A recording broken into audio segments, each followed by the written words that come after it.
Why don't we keep people who need heart transplants in machines that keep their blood pumping until they get a new heart? We have artificial heart devices that can keep you alive for a good year or two with a pretty high level of success, and the technology is currently being improved on as we speak. We do this, but they are prone to infection and typically don't last very long. An LVADH-TTPS is sometimes used while waiting for a heart transplant. Those machines do exist. However, they are very expensive and risky to use. There's a pretty good chance the person will die of infection. Anything going directly into the heart is a massive infection risk. There is ECMO, which is in many ways similar to the heart-lung machine used for cardiac surgeries, etc. It has a very high complication rate. And there is also LVAD, which is a portable pump, but the bottom line is that we just don't have enough hearts to go around. There are hundreds of thousands of deaths due to heart failure each year in the USA, and only a few thousand hearts available for transplant.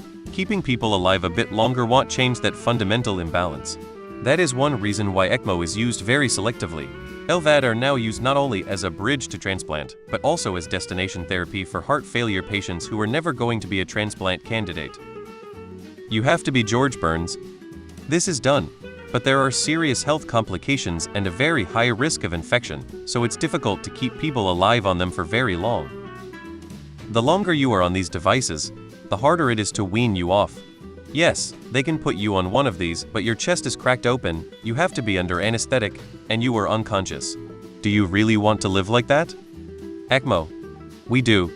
That is commonly done. But those machines all have risks, and often the people who have heart failure severe enough to need them are too sick to really survive their risks. What the heart does is mind-boggling if you really think about it. Starts out tiny, grows with us, never stops, and automatically adjusts to work level and emotional issues. There have been attempts to replicate a mechanical heart, but none successfully. Immediate death if stopped, extra risk of infection, highly increased risk of blood clots. Cost, monetary, opportunity, and social. Next question. They do. Heart pumps.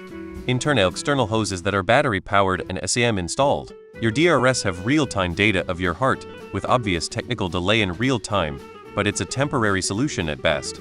I befriended a retiree and helped him when he was getting them installed till the day he died in his chair as I was making breakfast for us. 2 years it was time he wouldn't have had.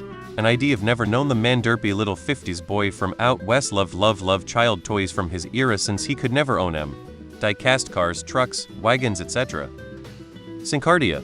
They can cut your heart out and you can live for years whilst getting stronger for a transplant. Because they have to charge $1 billion an hour. Simply because of, not everyone can afford that level of healthcare.